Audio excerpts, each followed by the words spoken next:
Hey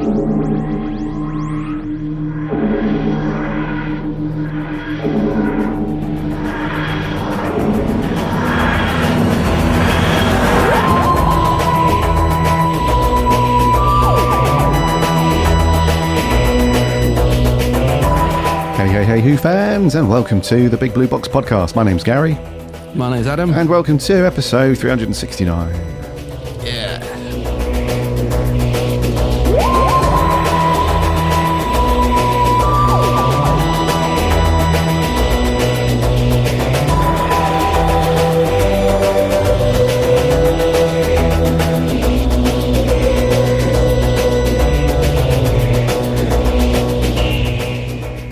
Hey fans, I hope you're all keeping well and safe. We hope you've had a cracking week and that you've all managed to do something Doctor Who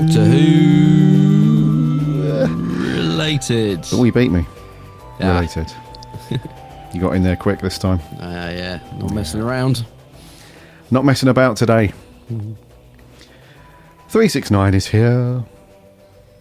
If you've come back to listen, then welcome back. Long-time listeners, the old grizzled ancients, it's great to have you here. If this is your first time listening to the Big Blue Box, then welcome. It's great to have you here as well. Welcome, one and all. Very Christmassy, very Christmas festive spirit today. Yeah. It's our last one of the year as well. I know. The last one. It feels like we're going to hit 400 pretty soon. It's coming up around the corner. Walking towards it, Yeah. So, as we mentioned last week, if you'd missed it last week, then this is our last one for the year. We'll be back on, when will we be back? Friday the 6th of January.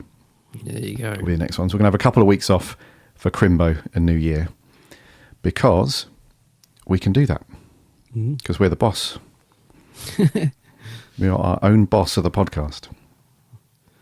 That's it. Which is nice. I think most people do that anyway. Like the majority of podcasts that I listen to, they normally, most of them anyway, will normally have a bit of a break over the holidays, the holiday season. Well, it's a manic time of year. I mean, somebody said to me the other day they don't know how we manage to do this every week, and I say, nor do I.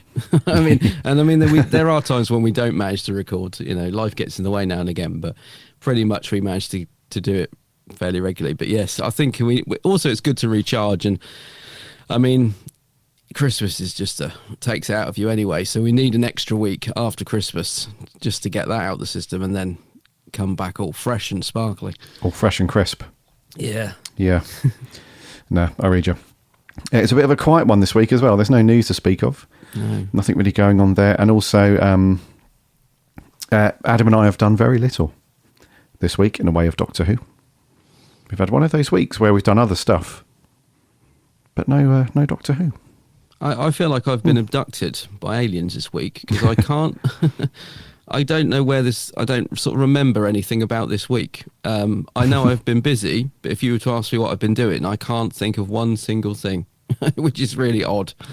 But okay. Yeah, like you just said, it's Friday, and I'm thinking even my brain couldn't compute that we're recording on Friday when the podcast normally goes out, and it's already Friday, and I don't know, reckon I've been abducted, mate. And oh no. Probably taken me away and thought, I think we've picked the wrong specimen here. I think we'll just wipe his memory and then plonk him back, and it'll be fine, and we'll go and find another one, more intelligent life. And you know what? Yeah. That could have actually happened. Imagine. And you'd not know about it. I used to have a friend that was convinced he'd been abducted by aliens. He was really serious about it, and to this day, I don't know if he actually believes it, but he does. He swears he can remember things, and I'm like, I can never work out if he's like just trying to gee us all up, but he says it with such conviction that I'm like, either he really believes it, or he actually was, or he's having you on. Imagine that if he actually was, and we're all just laughing at him behind his back. We to his face, we're like, oh yeah, that sounds amazing, mate. Oh my god! And then as he walks away, we're like, oh, what a nut job. What a nut job, yeah. Yeah, really, he's got like a little alien mark behind his ear, and no, he hasn't. But you know what I mean? It's just, so is this? Imagine if it actually happened. Is this he saw an alien or UFO, or is this he's claiming actual contact, like abduction? No, he was claiming that he was sort of can remember being. Like in the UFO or whatever, like I can remember waking up and they're all around me, and I've been taken away, and then all this sort of stuff. I see. I know. Wow, that could have happened to you, bud. I mean, he's a heavy drinker, but no, he's not really. No. Yeah, it could have happened to me. I sometimes think that, but I think I am an alien, actually. Yeah. Probably come back to get me. They just come to pick you up. You've overstayed your time here on Earth, surveying everybody, reporting back. Yeah. But I've had very little time to do anything this week. Like I haven't even on. had a chance. Yeah, I was going to say I haven't even had a chance to get the Christmas tree out yet. Have you got your tree up? Yeah. December Have 1st, dude. Yeah, every year. Oh no. Yeah. I didn't even realise, how un-Christmassy I was until I looked around the house the other day. I think I went to a tree festival in the village, and then I'll come back and looked at my house and was like, not a single decoration up in this house, and it's a week before Christmas. So I'm going to put the tree up this afternoon. But I haven't really had a chance to do anything. I wanted to plough on my season 2 box set, but I haven't had a chance to do that. Have you broke the seal on yours yet? Mm-hmm. Yeah, because I watched our review episodes from this. This set. Yeah, so I cracked that open, and I watched the Space Museum on disc, like an old-fashioned person with a disc. And I've not watched any of the special features yet, though. Yeah. No. But I How's will your do. Doctor Who marathon going? Have you managed to get any further with that? Yeah. So what episode did I tell you I was up to before? I can't remember where it said. I think I was on like episode 2. You were right of season 2 or something like that. But anyway, the last one I watched was the Dalek invasion of Earth. So the next one will be the rescue, and then I'll obviously skip the Space Museum when I get to that. It's a few episodes down yet. Yeah, I was just thinking that. Yeah, so once I've watched the Crusade, I'll go straight on to the Chase. Yes, because I've already watched the Space Museum, obviously. I was hoping to get the Maureen O'Brien interview watched this week. That's what I was sort of looking forward to doing, but I didn't get around to it. I've watched the William Russell one, which is very nice. I haven't got around to the Maureen O'Brien one yet. I don't know about you, mate. I suppose because it's such a big box set, season 2. I guess because there's more story, more episodes rather than we get later in the seasons. But when you put the disc in, it doesn't feel like there's as many extras on this, does it? Like, when you put the other disc in, it's got like 2 rows of extras for each story, and some stories have got 2 discs. Not to say there isn't a great amount of extras on this set, because there is, but I don't know, it just feels really, it's got like 4 or 5 written on the page for each one. Compared to the other sets, it feels quite light, really. I don't know why. Maybe it's because there wasn't so many to transfer from the DVDs. I'm not sure. I know a couple of extras are missing from the DVDs. They couldn't get rights to or something. But I mean, there's still some great stuff on it, and I've still got a couple of gems left to watch. Okay. But not sure when I'm going to get a chance now.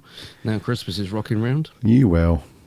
Oh, yeah. Well, yeah. Well, actually, what it is we have a halves back now, and I'm just like, I've no longer got the television to myself. Oh, that could be a problem. That's the other biggie. Yep. Yeah. That's always a problem. And I don't have a TV upstairs anymore. I used to have one upstairs, but it's like, I'm not being funny, but we need to rethink this whole relationship thing because there's just so much stuff to watch through, and you're always here. The two just don't marry up, I'm afraid. I think I just need to get another television again. I can't remember why I got rid of the one upstairs. Better, yeah. Oh, I do know. I went to the office, that's right, which is freezing, and I'm not going out there to watch things. Yeah. Yeah, I read you. That's probably a bit harsh. Just getting another TV would probably be a nicer solution. A temporary fix. Yeah, there is that as well. Paper over the cracks. Yeah. Still there. The crack in the wall. The crack in the wall. Oh no, the crack in the wall. What a sweet, tenuous link that was. Very nice. Yeah, I'm looking forward to the behind the sofa stuff though. They're always good. They are, yes, they are good fun. They always are actually. But again, it's a shame that there's not one for every story on this set. I think that's the other thing I was slightly miffed about, because there isn't one for the Space Museum, which is a great shame, because I'd have loved to have seen them watching that. I can imagine why they didn't do them for the ones with the telly snaps. You know, that's understandable. But yeah, would have been fun to have had a behind the scenes for Space Museum. Must be a reason they didn't do it. I don't know. Yeah, must be. There must be. Time, but they're I good guess. fun. Time, as always. Yeah. Anyways, we haven't done anything Doctor Who. Before we crack on with our review of the Space Museum, make sure you check out the round table that landed this week if you haven't listened to that yet. So I was joined by Jordan, Matt and Harry, and we we waxed about because you and I spoke about the whole 8 episodes per series moving forward and Return of the Christmas specials. You and I did all that last week, so I wanted to get those guys' thoughts on that stuff, and it was good to see what they thought about that, and it was a good laugh as well. So if you've not checked that out yet, go and do that, and you can do that. Another tenuous link. You can do that by following and subscribing to this very podcast, so you won't miss any of those episodes. Our weekly episodes go out every Friday, so make sure you're subscribed and stuff, so you don't miss out on those. And you can also listen to the episodes for free on the website. Head over to bigblueboxpodcast.co.uk and you can read all of the reviews and articles from those guys over on the website. We're on the socials too, Instagram, Twitter and Facebook. Give us a like and a follow over there as we chat Doctor Who throughout the week, and we have a sweet free Discord server as well. There's a link on the website. Hop in there, say hello and chat lots of cool Doctor Who with other Who fans.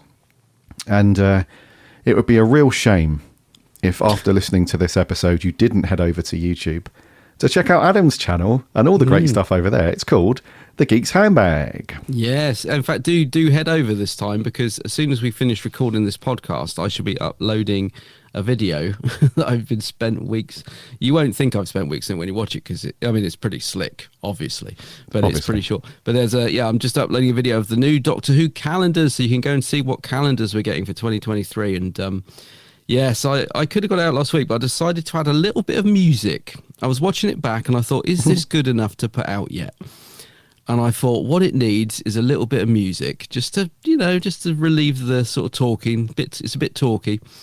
It makes all the difference. Could I find the right piece of music? I was trying different, because you have to use copyright free music. So I was downloading all these things from YouTube, trying them. Oh, it's not quite right. It's a bit too upbeat. It's a bit too downbeat. It's a bit too jingly. Anyway, I found some lovely music. Nice. It's really. I'm actually really chuffed about the videos turned out. I was saying the other day, because my other half always says, "Oh, you spend too long. Just put the video out. No one notices." And I'm like, no, it does make a difference. It makes it so much more watchable. So yeah, go and check out my new video. It's looking at all the new Doctor Who calendars 2023, including the fantastic little diary that's coming out. Which is really, really cool, actually. The diaries are they were sort of dying a little bit. They were getting a bit rubbish, because they were doing the same thing every year, but they've started to mix it up a bit, and they've put like these comic strip style artwork in the new one, which you probably wouldn't expect, and it is really cool. I'm like, when I got it and opened it, I was like, they've actually done this. This is actually pretty good. I say this year, 2023, next year, it's actually pretty good. So yeah, go and check it out. See what you think. Sounds good. Sounds very cool. Yeah. Okie dokie then. With that all being said and done, let's crack on with this week's review. What have we got, buddy? Yes, that's it. So we should be diving into the fourth dimension this week with the William Hartnell classic called The Space Museum. Well, look, you see where we've landed? On a museum. A museum? A space museum, yes. Precisely. So I suggest we go outside and take a look for ourselves. Don't mind admitting, my boy, that thing gave me a start, coming face to face to it again. The Space Museum, our new Doctor Who story, starts on Monday at 5:30 with the omnibus on Sunday at 9 on UK Gold. Oh, I love those UK God, that was trailers. I like that announcement voice. Yes, anyone that's good, wasn't it? Anyone that's our age, roughly, from the UK will recognise those type of adverts. And we spoke about that on the round table, actually. One of the things when we started talking about the Return of the Christmas special, we spoke about when the BBC used to do those Doctor Who idents. I think it was about a fortnight out from Christmas, there'd be like these little, the ident, which is basically the BBC logo, and then they do a Christmas themed version of it in the run up to any programme that's on at the time. Yeah. There was this really cool one where David Tennant was being towed by some reindeer on his... Yes. Do you remember that? That was very cool. And it was a very similar voice back then. It was like, next on BBC One, all that stuff. So those old sort of announcement voices are very nostalgic. And and for those that don't know, if you're not from the UK, the channel UK Gold is a channel here in the UK that plays predominantly retro programs from like the 80s and 90s and whatnot. So, and in this case, they went very far back. with their programming. And it was very cool as well that they did one particular episode of the Space Museum, and then at the weekend on the same channel, they played all of them as an omnibus. That's quite rare. You wouldn't really see that these days. I was just thinking that. It's funny, isn't it? They probably wouldn't show that now for whatever reason. Yeah. It's very cool. Rightio. Anyways, the Space Museum was first broadcast back on the 24th of April 1965, and then the fourth and final part went out on the 15th of May that same year. It was written by Glyn Jones, directed by Mervyn Pinfield, and stars William Hartnell, William Russell, Jacqueline Hill and Maureen O'Brien. And the synopsis is: the TARDIS jumps a time track and the travellers arrive on the planet Xeros. There they discover their own future selves displayed as exhibits in a museum established as a monument to the galactic conquests of the warlike Morok invaders who now rule the planet. When time shifts back to normal, they realise that they must do everything they can to avert this potential future. Vicky helps the native Xerons obtain arms and revolt against the Moroks. The revolution succeeds and the travellers go on their way, confident that the future has been changed. So nice and easy. Yeah. Righto. 4-parter, dude. Like the Space Museum. What do you reckon? Yeah. I mean, you can't see this, listener, but me and Gary have both drawn on giant eyebrows above our eyebrows in the style of Xerons. Just yeah. The eyebrows are mad on the Xeron. We've got Xeron eyebrows on, but you can't see them, which is such a shame. The Space Museum, mate. This is a story that I completely forget about, to be honest. Like when you said about reviewing it, I couldn't even remember what it was. I was like, the Space Museum. And then you were like, it's in season 2, dude. I'm like, season 2? It's in the new set. Okay, yeah, right. And I put it on. And as soon as it starts, I remember it. It's weird. So as soon as I saw the model shots at the start, and it's weird that funny sort of building that the TARDIS lands in front of. It's got that sort of unique pattern on the wall. And it suddenly all starts coming back to me. I'm like, oh, yes, right. I remember this story now. So it's not one that I've returned to very often. And I did really enjoy it, actually. I know that the general consensus is that the first episode is good and then the rest of it goes downhill. I mean, that's definitely true. It definitely runs out of steam. But I still found it very enjoyable, all 4 parts. I mean, I agree, the first part is very good. But it's one that I think gets a bit overlooked. It certainly comes in for a bashing. I think a lot of people write it off as being one of the not a particularly good story of the Hartnell era. But I think it's got a fantastic premise to it. I just love the threat. The idea that they've jumped forward in time and they see into the future, and they've got to try and find a way to correct it. But I do have to acknowledge that once we get past that brilliant first episode and that idea, that the story does there is quite a lot of just walking around the museum, and it definitely runs out of pace. And I think some of the cast in this are really trying hard. Xerons, I'm looking at you. You guys, you are at least putting a bit of oomph into your performance. Moroks, you're letting the side down, because whenever they're in scenes, the story really slows up, and they just feel like they're almost.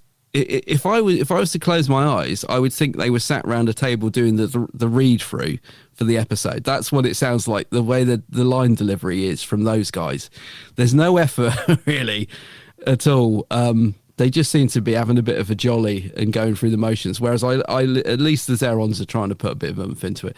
So yeah, it's maybe it's not the best Hartnell story, but it's got a great premise. And I will say, even though it was a bit ploddy, I wasn't bored. And Hartnell's missing from episode 3. He's not in episode 3. He was obviously on holiday.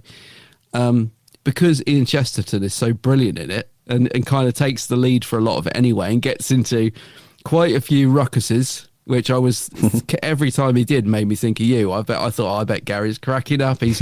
Chesterton is really up for a good old fight in this, and he has quite a few of them. So he kind of carries a lot of the story, and he's very good in it. So even those episodes that are considered a bit rubbish, I found them perfectly watchable, and overall I enjoyed the story. So yeah, I'm giving it a bit of a thumbs up. I think it's one that I'm glad that I've revisited, and because I'd kind of forgotten about it, and I think it's a nice little story. I watched it 2 and 2, by the way. I must stress that I watched 2 episodes on Tuesday and 2 episodes Wednesday, and that was perfect. I think if I'd have watched all 4 in one go, I probably would have found it a bit hard going. But watching it 2 and 2, honestly, it was just, I thought it was absolutely perfect, and I enjoyed it. So not perfect, bit of a plodder, but I liked it. I see. Okay. What do you reckon? Yeah, cool. So I think I'm still undecided on my score for this, bud. Oh, I am as well, This one. actually. Yeah. Because I agree with pretty much everything you've said. It's a strange one because, so I think looking at this on paper, like once a script had been turned in as a story idea and all that stuff, it's probably really cool.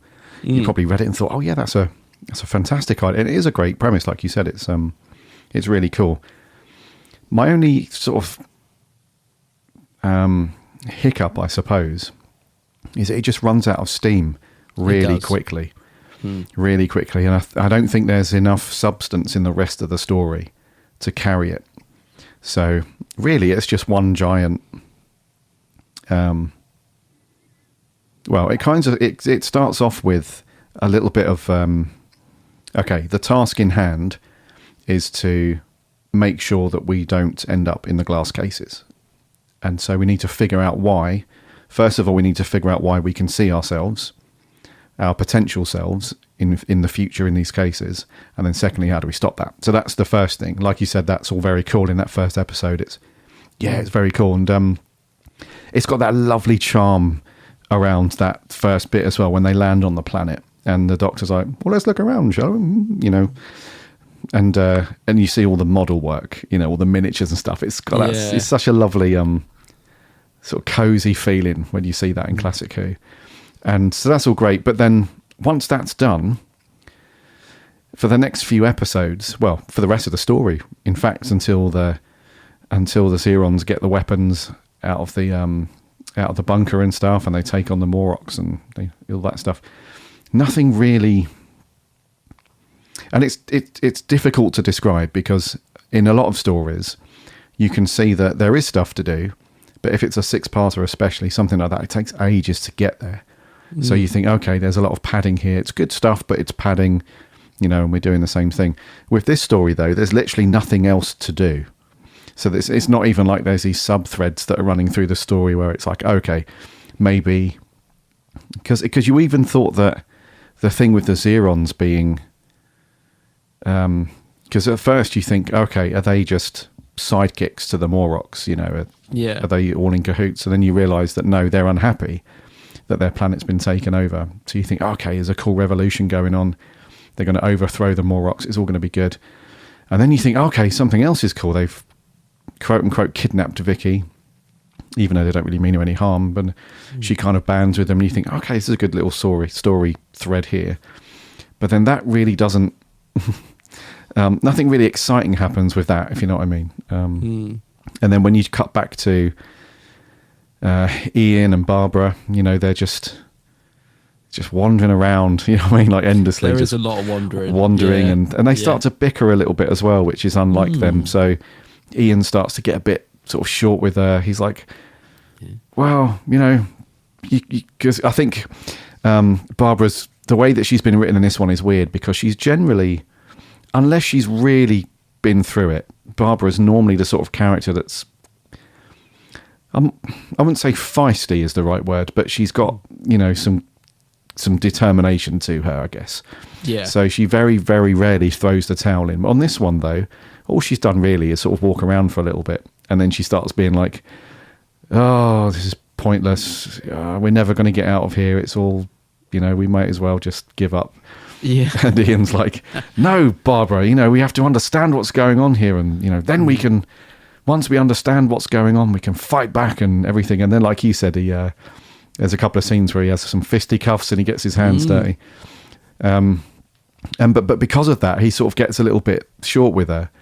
You know, he's a bit snappy with her and stuff like that. So the writing's a little bit off, I think, for that as well. Because there's no reason for them to be like that.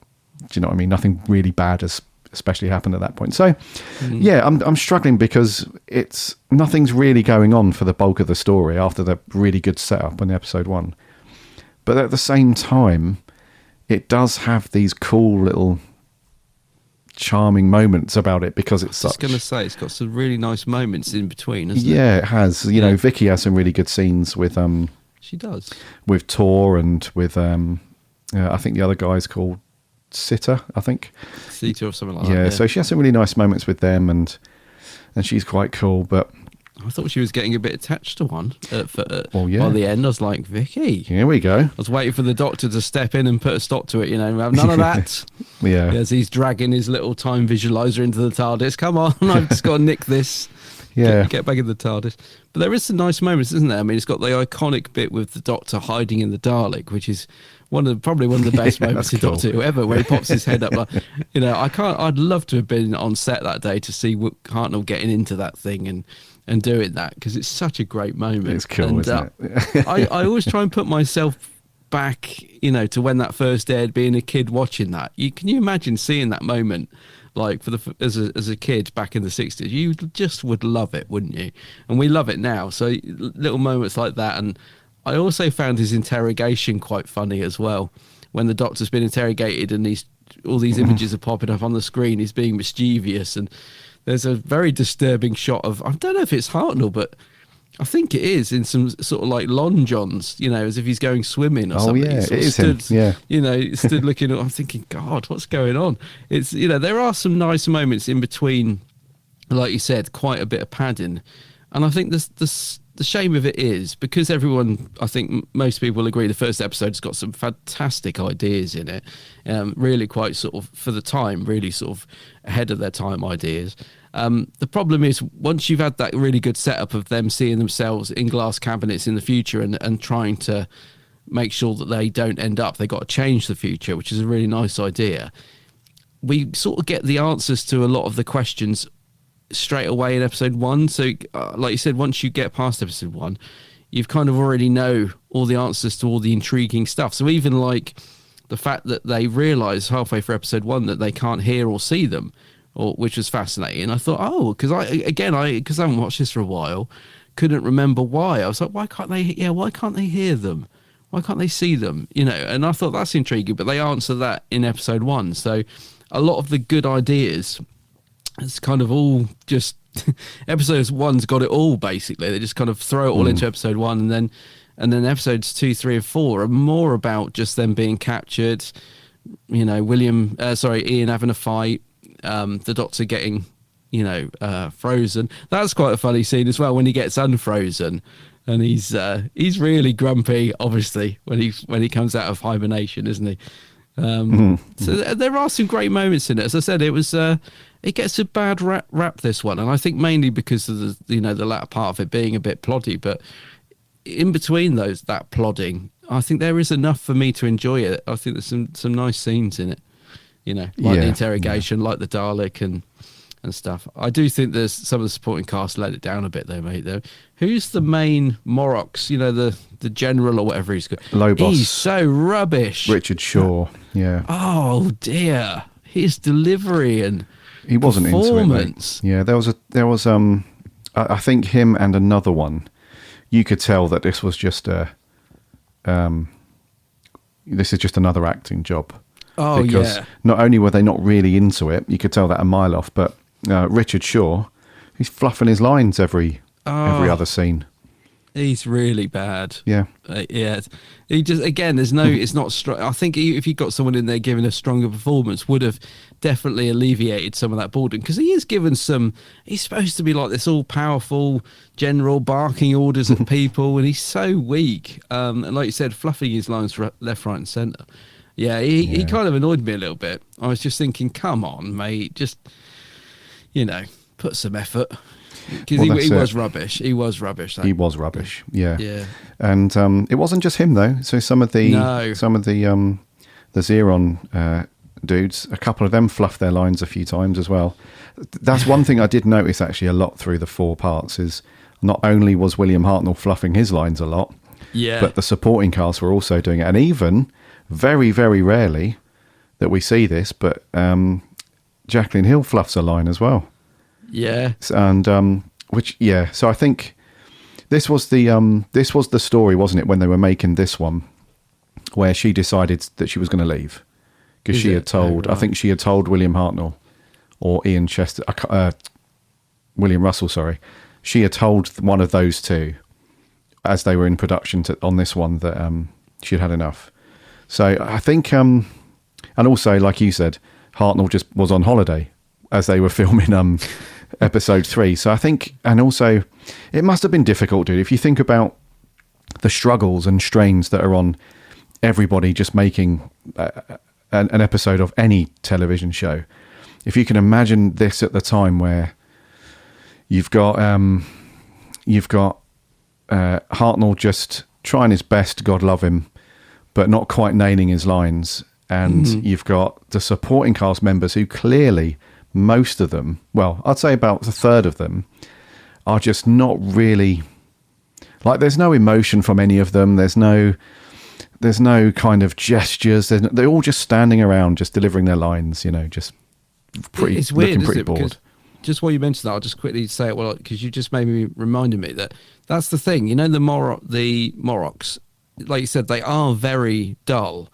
Yeah. And I did wonder, because they're all like it, I wonder if this is this just that the actors are being a bit rubbish, or is this a directorial thing where they've said, you're Moroks, you're a bit emotional? I don't know, because it's weird that all of them seem to be a bit, rubbish. I couldn't work out, are they trying to be like we are emotionless or what? I don't think it is that, to be honest. I do think it's more the fact that the actors are not really performing that well. But I did wonder at one point if it was a directorial thing that they were supposed to be a bit emotionless or something. I'm not quite sure what the actors are going for, is what I'm trying to say, if you know what I mean, because they all seem to be doing it, this sort of very bland delivery, no sort of, like you said, no sort of particular movements, and I just couldn't quite work out what was going on. I mean, who's the other commander guy who's trying to be funny?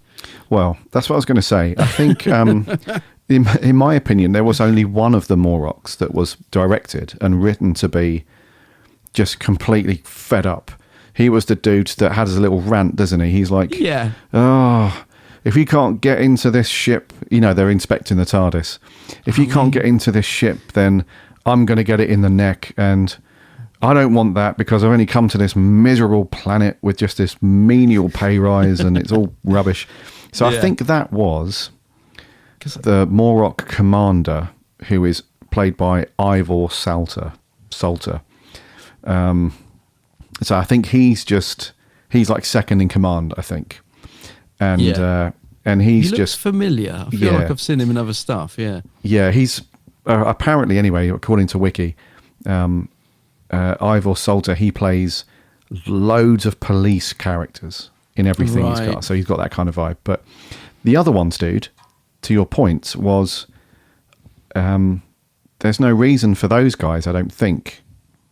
It wasn't revealed to us, at least, that they should all have the hump as well and be fairly miserable. It's just that one dude is like, oh God, up on another day at work. This is ridiculous. So, but yeah, it is weird, isn't it? Because you would think that if they were directed to be just emotionless, like, we are Moroks, there would be more emphasis on that. So it comes across to me that they're just, no one can just be bloody arsed. I mean, that's what I was saying. It's like, it must have been a very difficult production, not from all the other challenges that you normally have making Classic Who with things of budget and time and all that stuff. But I mean, just from a morale perspective, I suppose, because while they were filming all this stuff, they were also off filming in another studio, presumably, the Doctor Who and the Daleks film. So that was all going on at the same time that they were filming this. So you've probably got a bunch of actors who are like, well, we're here with this thing that costs £5 to make. Yeah. Yet down the road, there's a full feature film going on with a pretty healthy budget. Same thing. Why are we here, sort of thing. So I can imagine Hartnell trying to wander into the studio as well, as if he thinks he's in it. Yeah. Are you ready for me yet? I'm on holiday this week. I've got time to film. Cheeky little cameo while he's on holiday, yeah. I did notice the fluffs though, mate, not just from Hartnell. I mean, Hartnell's fluffs a lot right from the get-go. Like the first few scenes of him, he's all over the shop. He does get slightly better at the end. I think maybe having that week off, he seems a bit more on form in the last episode. I noticed, like when he's unfrozen and stuff, he seems quite strong. But yeah, he fluffs a lot in the first part of the story. But you're right, he's not the only one. There is a lot of fluffs in this, and they're quite noticeable, actually. Yeah, there are, aren't there? And that's what I mean. It just feels like in between all the very nice little cool moments, the little cool scenes, it feels like the bits in between that, it's just kind of sort of paint by numbers production on this one. It's like, here's your lines, go and do your lines. Okay, I've done my lines, I'll see you tomorrow. There also wasn't Sorry, the museum feels to me a little bit empty as well. I felt like they could have thrown a few more props in to make it look a bit more interesting, that museum, because it has literally got like one rubbish. What's that thing that they always had in the 60s with a big tape machine? Oh, the reel to reel. They've only managed to find one of them to shove in a corner. There's like one looks like I don't know if it's a space suit or a undersea suit or whatever you call it. There's very little in that museum, and I felt it's a shame, actually. I do like the TARDIS being in there. I mean, that's a great idea when the TARDIS is in there. But yeah, again, the production does feel a little bit stretched, and you do feel like the cast are a bit run down and tired. They don't feel like they're on top form, let's say. Yeah. So it also feels, because of that, and there's a reason for that as well, because there is quite a lot of content in this second series, like you mentioned at the beginning.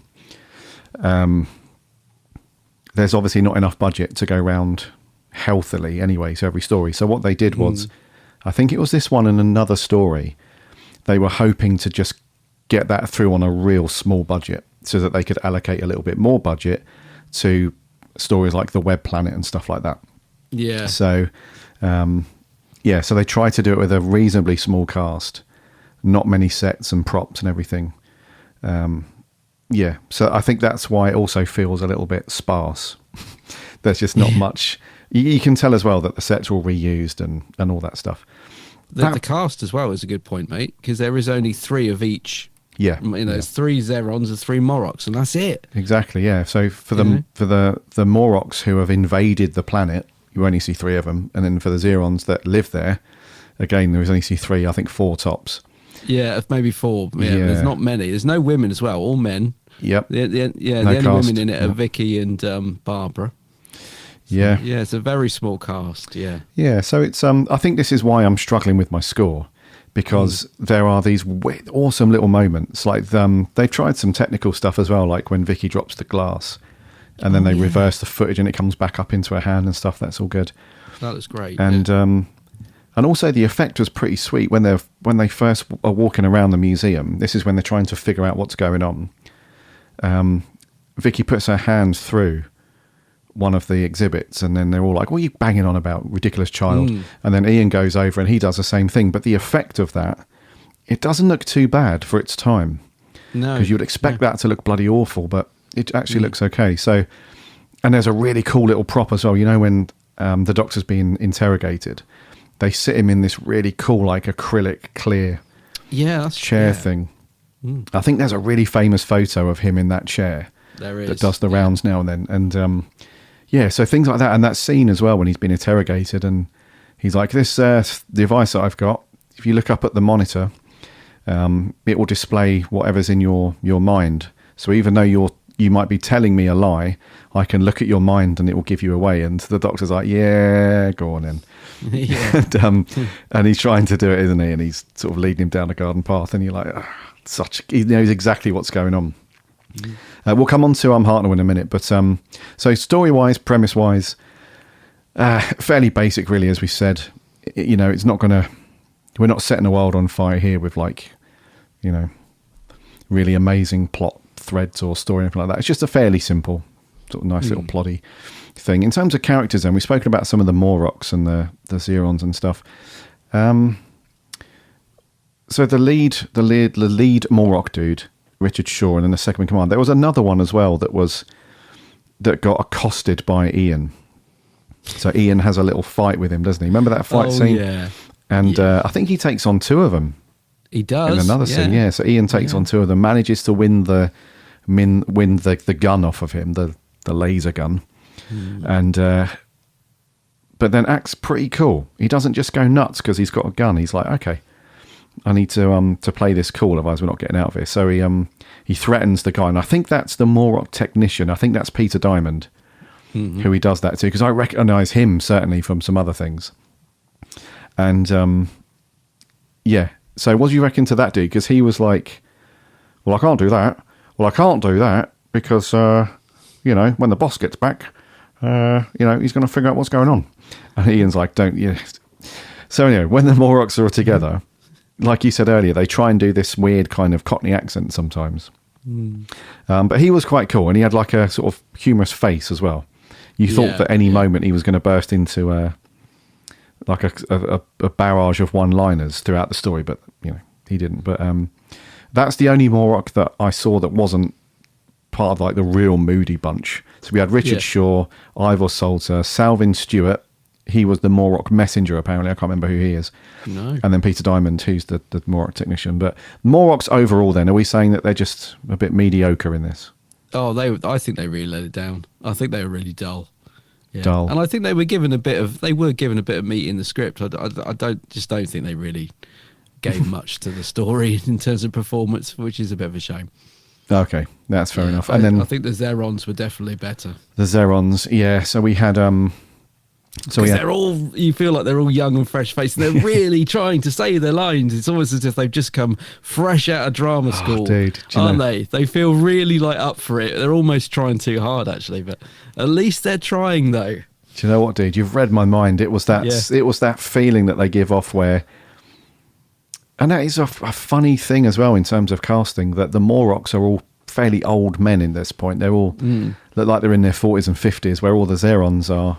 They must be no older than 25. Any of them, probably younger than that. 19, 20. Yeah, they look really young. Yeah. So that was weird, and it's like, well, we can't do that, can we?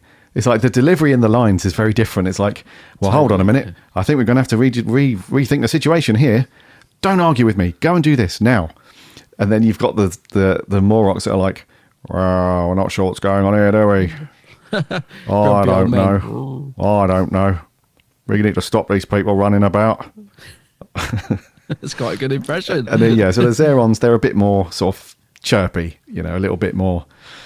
What's the word? There's a word, I'm sure. But what do you think to those guys then? Because we had Sitter, Tor, Darko, and the other Xeron, who, bless him, has one line, is just credited as third Xeron. So, oh no! Yeah, even though there's four of them, So, but they were quite. Which one's Jeremy Bulloch? He was Tor. Because I thought straight away I recognised him. Yeah, completely forgot he was in it. I was like, Gary's going to love this. Boba Fett's in it. Did you remember him being in it? I didn't remember, but as soon as I saw him. And the way, it's just his voice, really. Even though he's a bit high pitched in this, it's the way he delivers his lines. Yeah, it's But those guys were okay. It was just a little bit. You could tell that it's fascinating to talk back on it, actually, dude, because you had the older actors, the Moroks, who were fluffing their lines because they couldn't be bothered, and you had the younger guys, the Xerons, who were fluffing their lines because they were nervous. You could tell that this is one of their first, or one of the first serious acting jobs that they've all had since coming out of acting college or whatever it was. So it's fascinating to think back on that. But they were okay, the Xerons. I was rooting for them, so they must have done something right. I was just going to say the same thing. I mean, they may not have been the best actors, but they like you said, clearly young guys that have just come out of acting school, and they just seemed excited to be in it. They, at least they were giving something in terms of performance, even if it was a bit theatrical and over the top. At least they were more interesting to watch, and you just said it there. I think that you actually felt something towards them. So did I, because when one of them, I thought two of them had been shot actually, but then one of them gets back up. So I think only one of them died. That might have been Xeron 3. Bill Starkey, whoever that is. Sorry, Bill. But yeah, you the one. I was going to say kudos to him though, because when he does die and gets shot, he lands really awkwardly with his hand sort of, pressed up on the floor. And they obviously sort of carry on filming and go back to him still on the floor much later, and he's still managed to keep his hand, or he's remembered that his hand's in that awkward position. So I don't know if he'd been laid there that whole time, or if he went back and actually remembered that he was laid in that. It doesn't look comfortable, even though he's supposedly dead. So kudos to that actor for, professionalism and remembering that. But no, those guys, mate, you got to. There's a very sort of there's a sweetness to it, isn't there? You feel like, oh, bless them, they're enjoying themselves, even though they're not great, but lovely to see a young Jeremy Bulloch though, isn't it? That's cool. As soon as he walked in, I was like, I know you. I'm not so convinced with the eyebrows though. That is a strange. That is a strange look. I get that they want to make them look less human. We are talking about an alien race somewhere, but really, But it's hard not to laugh, though, isn't it? When they first walked in, I was just laughing. I thought, "Oh my word, what's going on here?"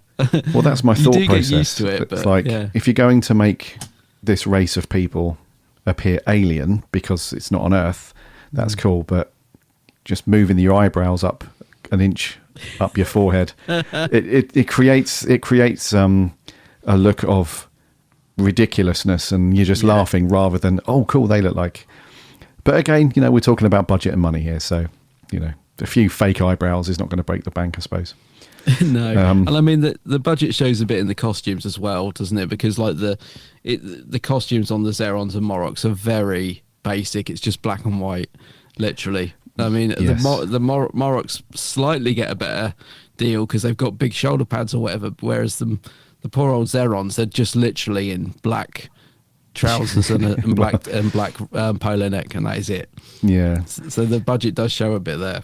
It's real. This is like sort of production design 101. It's like the basics. Like if you're going to distinguish between the good guys and the bad guys, then you dress them all in opposites. Especially back in the day when it's like, okay, we have no idea on the future of television, so we're going to design it for now, which is black and white. So you put those guys in white, you put those guys in black. There's no confusion when people are watching it. Like, who's that? Who's that? That in the James Bond black turtlenecks, you've got the good guys, and then in the big white shoulder pads, you've got the baddies. I get that. Yeah. Okay. So I think overall, then Moroks a bit sucky. The actors, playing the Moroks are just a little bit. It's just bloody ridiculous. We'll just do the lines, get paid, go to the pub, on to the next job. That's what it feels like. The Xerons, I feel like those guys are really kind of out to impress, because they're young guys. They want to do a good job. This is their career they're talking about. It needs to be a good thing. So, okay. What did you think to Maureen O'Brien then? As Vicky. Yeah, she has some decent scenes, actually. Yeah, I this is why I was a little bit disappointed there wasn't a behind the sofa, because Maureen talks about, which story was it? She's very unhappy with it. She said, she really didn't like it at the time because she doesn't get anything to do and she's constantly being pushed in the background, and I've forgotten which one it was now. Whereas I think in this story, she gets some really nice scenes and she's quite strong in it. Like the bit with the tape machine, she works it all out and manages to do all that. And I think she does get some good moments in this. So, yeah, I was a little bit disappointed we didn't get to see her on a behind the sofa with this one. I'm trying to think now which story that was, because it's one that I quite like. Oh, it's the Time Meddler, I think. Yeah, she says she didn't enjoy making that because Vicky's just kind of like a spare part and constantly being sort of, told what to do and stuff. She didn't like it. Whereas I think in this story she gets quite a bit to do. It's a shame because I really like the Time Meddler, but she wasn't a fan of filming that one apparently. Okay. Pretty sure it was that one. I might be wrong, but definitely on one of the behind the sofas she says, she wasn't happy. I think you're right, buddy. Yeah.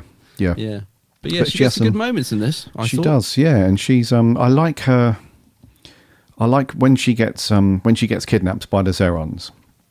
And then she very quickly realises that actually these are not the bad guys. They just want their planet back, and she wants to help them and stuff. She's you can tell the theme that Glyn Jones was going with in the script here, because Barbara's very much like this. The same as some of the Xerons. The Xerons are a little bit like, well, not long. we've been trying to get our planet back. Nothing's working. Let's just give up. And Barbara's a bit like that throughout the story, and it takes Ian to sort of win her around and be like, look, come on, everything's going to be cool. It's the same thing with the Xerons. Vicky's the one that's like, well, to be honest with you, you haven't really done much, have you? You're trying to stage this revolution, but all you're doing is being a bit of a pest. You're not actually doing anything that's going to result in taking your planet back. So she sort of rallies them round, and she's like, yeah, we can do it. I've seen the armory. I know where to get weapons. Let's go and do it. Let's do this. So that's the theme that the writer was going with, I think, in some of these scenes and whatnot. And I'm glad it was Vicky that did that for them, because that could have quite very easily been written as Vicky just wanders around and follows Ian and Barbara. So it's cool that she had some stuff to do. And I like her performance as well. She's got a really nice mix of being very, very, very cute, if that makes sense. Very, not naive, but just very, taking it all in and being, she's not been in the game long enough, like the Doctor and so on, to be a bit more savvy. Yeah, exactly. Yeah, so she's still learning the ropes, and she's taking it all in, and she's up for a fight as well, like Ian. And so yeah, she's cool. Yeah, so some companion stories, especially unfortunately female companions back in Classic Who, they were written to be I'll just follow the Doctor around and I'll scream now and then and that sort of thing. So it's good. It's good that she had stuff to do. Yeah, especially as she's the new companion, I think it's important to establish her as quite a strong role. And I am the more I watch season 2, the more I'm remembering what a good companion she is. Because I'll be honest with you, I when we talk about companions, very rarely does Vicky pop into my head as one that, as like one of my favourite companions or anything like that. But the more I watch of this season, the more I remember she is actually a very good companion. She's, so there's a lot more to her.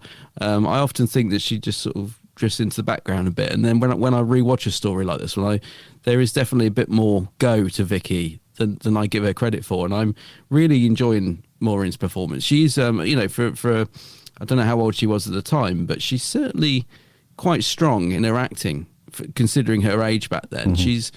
She doesn't feel amateurish, if you like. It doesn't feel like the new girl that's come in and trying to find her feet. And I'm sort of thinking, no offense, but like Dodo, she just never really settled into that strong performance. I know she wasn't given much of a chance, but whereas Maureen O'Brien seems to have come in and straight away, even in her first story, I felt like there's something to her already.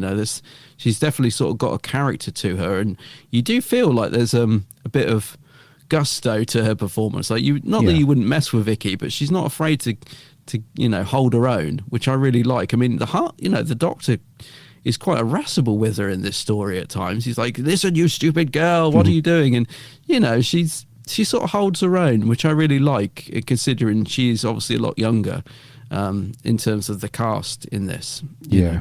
Well, she fits in very nicely with Barbara and Ian as well, doesn't she? She's sort of taken over that Susan role. Barbara and Ian feel quite protective of her and stuff, which is really nice, dynamic between the three. Yeah, and that scene you're talking about where he starts to really have a go at her. I think Barbara steps in and she's like, look, you can save this for later, but right now we need to do this. And let's talk about Ian and Barbara then, because I mean, we've spoken about them already, but just to round them out, I thought Ian had a really good character run in this across these 4 parts. It was one of those stories where that character was just completely solid across all 4 episodes. He doesn't waver. He doesn't get down in the dumps. He just, he has a couple of scraps, which is really cool. Yeah. And he knows what he needs to do, and he cracks on with it. I think, like I mentioned earlier, Barbara's character in this one, I felt for some reason, I don't know why Glyn Jones wrote her to be this way in this story, but she just, or maybe it was directed that way, I'm not sure, but she just comes across like very early on, she's just had enough. And that's not really like her character from most stories anyway. So I think William Russell and Jacqueline Hill, they both are very good as usual, but I just felt like Jacqueline Hill was just a little bit, maybe it was because she was just in the mindset of, I've handed my notice in. That sort of, that sort of, when you're in a job and you're leaving. So all of the enthusiasm just kind of naturally goes, I suppose. I don't know, or if it was directed that way, but both good, but just William Russell was better for me. I think William Russell is absolutely fantastic in this story. I mean, Ian Chesterton is such a great character, and he really gets stuck in. And I think he does keep the momentum going when those last 3 episodes are definitely running out of steam. There's no doubt about it that, you know, Ian Chesterton and William Russell in particular, you know, given that performance, definitely keeps the story entertaining. And he's very strong in it. I mean, I don't think we were talking about fluffed lines earlier. I don't know about you. I think Ian is such a... I keep saying Ian when I mean William and William when I mean Ian, but I think William Russell is such a fantastic performer. Correct me if I'm wrong. I don't notice any fluff lines from him in this. I don't think so, mate. He if anything, he helps out the other cast members when they're fluffing theirs. He almost sort of gives them the line that they're looking for. I just think William Russell is wonderful. It's a great performance from him.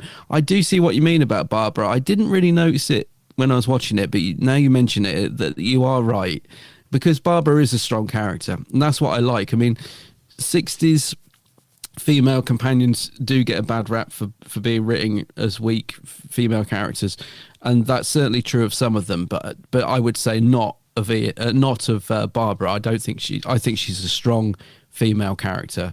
And I absolutely love Jacqueline Hill's performance as Barbara. And I would say Vic is a strong character as well. I think when we get into the sort of next era of Who, when we start getting people like, what's Deborah Watling's character called? Gosh, my memory. Victoria. Victoria, yeah. You know, I hate to say it because I love Deborah Watling, but Victoria is kind of that, you know, quite sort of screamy, always sort of getting nervous, as that, you know what I mean? Then we start getting female characters written that are a little bit weak, always being saved by the Doctor, that sort of thing. But I think when we look back at Hartnell's era, which often gets criticised for being sexist, I think I don't agree with that, because I think we had some strong characters like Barbara and Vicky. But yes, I do come back to your point. I think you might be right. She was perhaps a little bit weaker in this story than normal. Yeah, I agree, dude. Yeah, same thing. Not as strong. And then lastly then, Mr. Hartnell.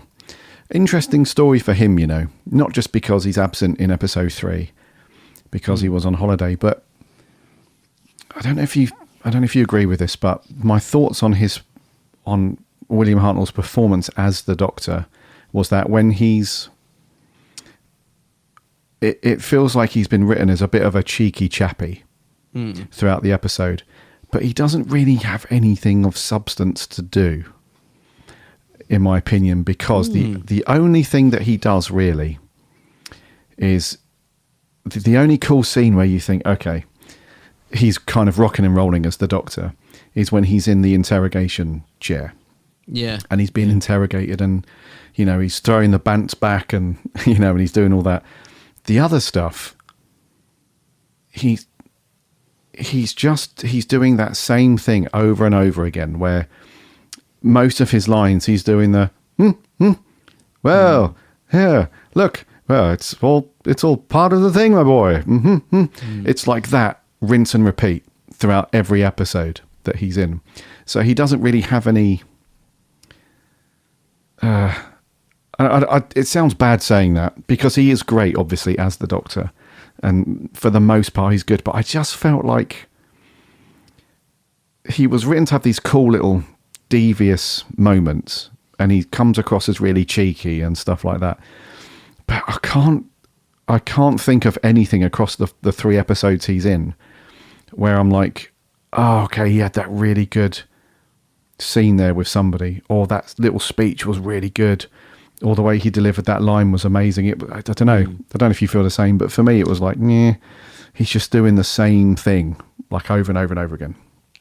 I do know what you mean. Because I love Hartnell's Doctor, but I don't think it's not a standout story for him. He's got a couple of nice moments, like you said, like hiding in the Dalek and the interrogation scene, and I like it when he's unfrozen at the end. He feels quite strong, as if he's going to take command again, but then they get knocked out. But no, I think really this story is kind of driven by Ian Chesterton, William Russell. Yeah. He's the sort of the action man in it, which is kind of what he was brought in to do in the first place. But the Doctor does feel a little bit like a secondary character in it, especially as he's not in episode 3. And I'll be honest with you, I normally notice when the Doctor's not in an episode, like in the Time Meddler and stuff. I think, yeah, you can tell, you know, I'm kind of wanting a scene here with the Doctor popping up just to sort of fill this gap. I honestly did not notice Hartnell wasn't in this because Ian was doing all the action in episode 3. You know, he's having the fight in the gun, and I honestly didn't sit there and think, oh, you can tell Hartnell's off this week. I'd forgotten until Ian finds him at the end and goes, Doctor, and I was like, oh yes. The Doctor's not in it. So it does go to show really that this wasn't really one of the First Doctor's strongest stories in terms of the First Doctor. It's very much he's a bit of a sort of sidelined character, which is but you're right. I mean, Hartnell doesn't feel on top form either. You know, he's fluffing a lot. I mean, he does anyway, but he does seem a little bit tired, and I don't know, his performance is still good, but it's not. You don't watch it and say, like when we watched the Time Meddler at the BFI recently, I come out and I just said how great Hartnell was in it, and you know, his performance was really good in the Time Meddler. Sorry, you know, I can't come out of this story and say the same thing, even though he's still good in it. It's not his strongest performance, and he's just not written to be the lead in it, really. No, yeah, I read you. Yeah, and I think you're absolutely right. I think Ian steals this one. Oh, definitely. A wee bit. And he's such a great...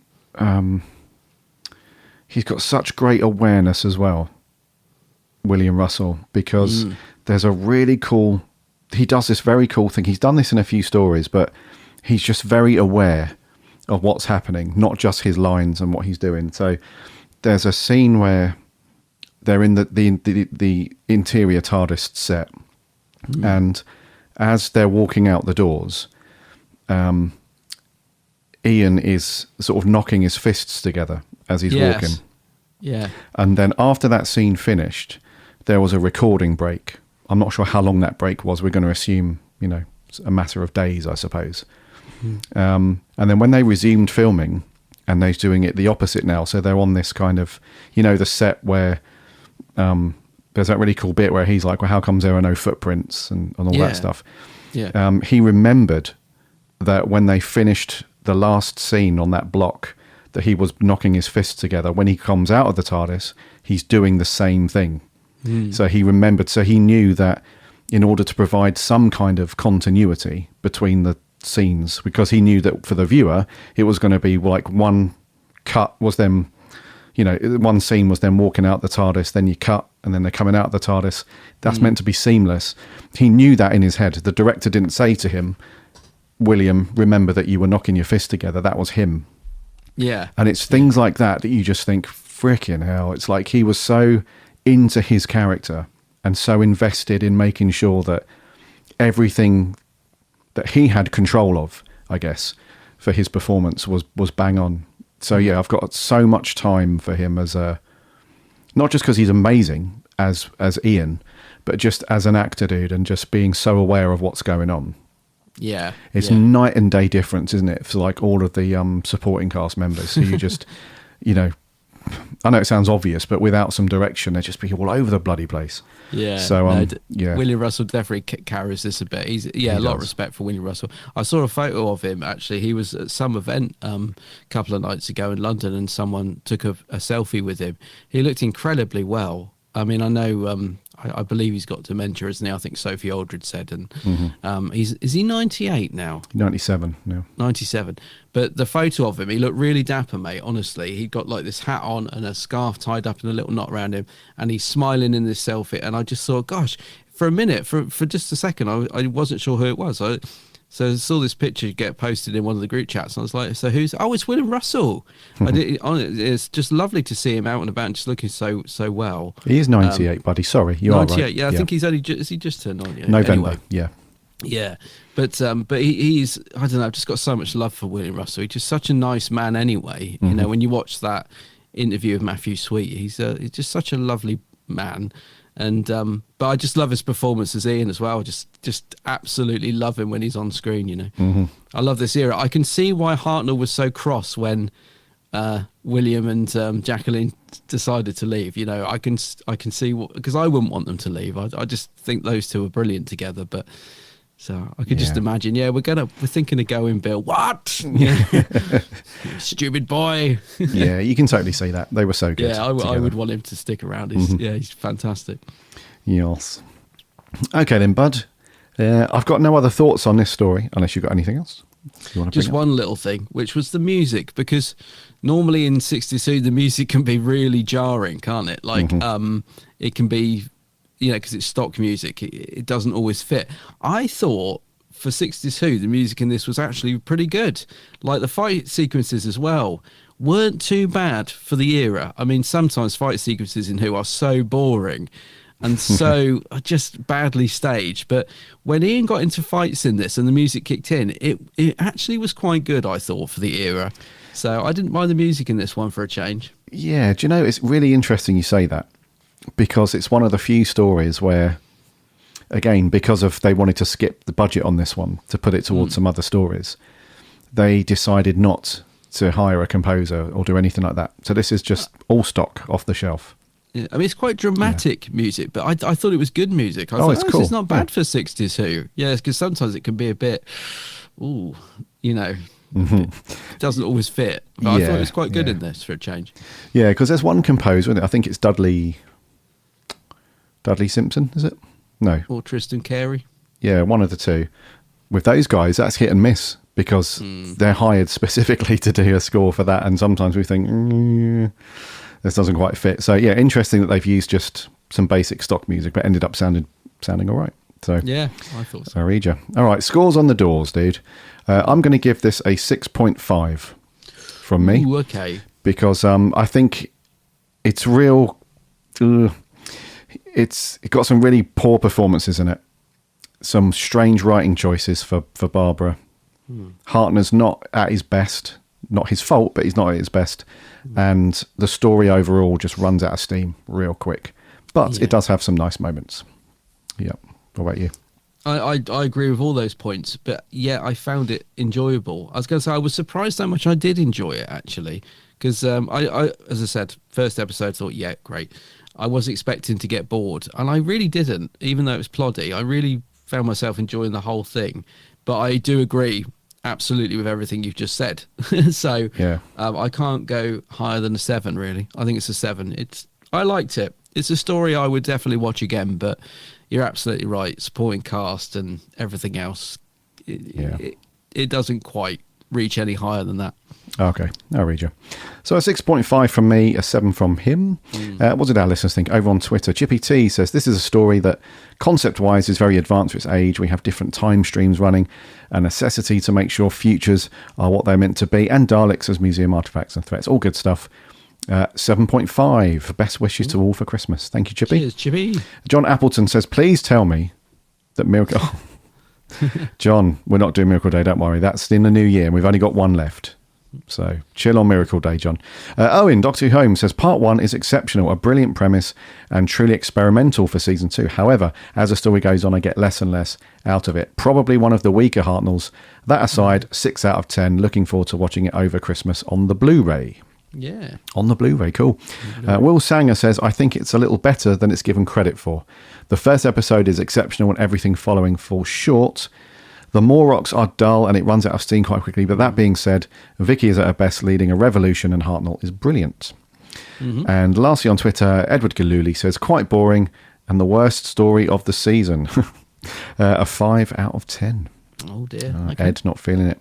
No. Over on Facebook, Jeff Waddle says, one eerie and fantastic episode followed by 3 episodes that don't explain the first episode clearly, and the 3 episodes are some of the dullest of the show's history. The Moroks are bored and dull, and the Xerons aren't much better. When a drawing of the Doctor in swimwear is the highlight of the story, you know there's a problem. Jeff, oh God. James Walsh says, a really good first episode followed by 3 episodes of tedium. The regulars are great as always, but it's not that great. Below average, 4 out of 10. Oh, okay. Charlie Turner says, most likely to be the most underrated Hartnell story there is. This one is the most spooky concept ever. Can you imagine seeing yourself in a museum with what looks to be no way out. The scene with the Doctor poking himself out of the Dalek is classic, and the build-up to the chase at the end is great. Even though the Doctor and the company solved the problem, it was a little bit of lazy writing. Pretty good story, though. Overall, 8 out of 10. Okay, cool. And lastly, Toby Coleman says, from what I can remember, the first episode is really different and explores a really interesting concept. The rest try to prevent the outcome from the first. Haven't seen it in a while, but want to wish you and everyone a happy Christmas. Thank you. Thank you very much. Okie dokie. So, okay. Scores on average, let's say 7. Yeah, I would say so. Let's say a 7. Okay. Rightio, dude. I would normally ask you for what we're doing next week on the episode, but we're having a couple of weeks off now. So when we return in January, you'll have to keep your eye on the socials for that. We'll tell you what's going on then. But dude, give us a clue. What's the next story? Give us a clue. Giant bugs. Giant bugs. Okay, are we talking... Is that a good clue? Not really, is it? Are we talking... Are they bugs? I don't know. Pre-2005 or that onwards? Is this classic or new? It'll be a classic. A classic one. Okay. So, yeah, we'll keep you hanging on that one as a bit of an end-of-year cliffhanger. Doctor Who Big Blue Box listener. So, yeah, before we clock off with the end credits and stuff, it's been a really cool year, dude. There was a break in the middle, wasn't we, where you and I were so busy with like travel and work and stuff. So we had a bit of an extended summer break, of course. But the rest of the year, it's been so good going through all of the other stories and episodes and everything from, we wrapped up the series 4 of Torchwood, Children of Earth. We did all that. We've gone through loads of other new and classic episodes, of course, as we normally do. And then when we came back after summer, it was The Power of the Doctor. So we had Jodie's final one, and then we've cracked on with our usual schedule. So as usual, it's been a nice busy year. Plus, we've been out to events. You've been to the BFI loads, and we've done all that. So I want to thank all of you for listening throughout the year. As usual, it's been another year where we've had some great interaction from you guys, some great people on the Discord and the socials and everything. So thank you so much for listening and for subscribing and following and doing all that stuff. It's been great, dude. It certainly has. Yes. Okay, I think we'll wrap there then for episode 369. Alrighty.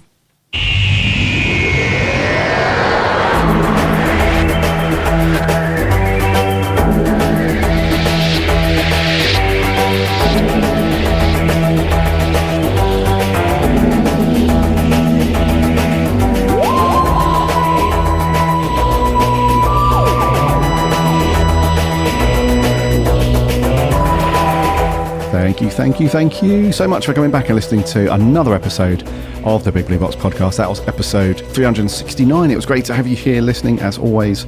And as I said at the very beginning, if you're new to the show, then welcome aboard. If you're a long-time listener, one of the Grizzled Ancients, then welcome back aboard the TARDIS. It's great to have you all here listening to us waffle about Doctor Who. So the Space Museum, some okay scores there, but I think some people thinking it was a bit like dishwater. Some other people thinking it's a bit of a hidden gem. So go and check it out if you've not watched it yet. Crack the new season 2 Blu-ray open, or go on BritBox and give it a watch. It's certainly worth a watch. We will say that, regardless of scores and whatnot. Oh, yeah. We'll be back in the new year. Our first episode will be Friday the 6th of January. So we're going to take a couple of weeks off. In the meantime, make sure you're following and subscribing to the show. Just search for the Big Blue Box. You'll find us on there, or head over to the website bigblueboxpodcast.co.uk. All the links are on there, plus you can listen for free. Links to the socials, links to the Discord server. Go and do all the things, and go and check out Adam's channel over on YouTube. It's the Geek's Handbag. Geek's Handbag. Yeah, go and have a look at my YouTube channel. I'm also on all the socials: Facebook, Twitter, and Instagram. All the things. Yeah, all the shiny things. Okay then, so dude, have a lovely Christmas, and our Big Blue Box listener, have a lovely Christmas and New Year's. Take care, stay safe, do all that stuff, and we will see you when you get back. Until then, remember,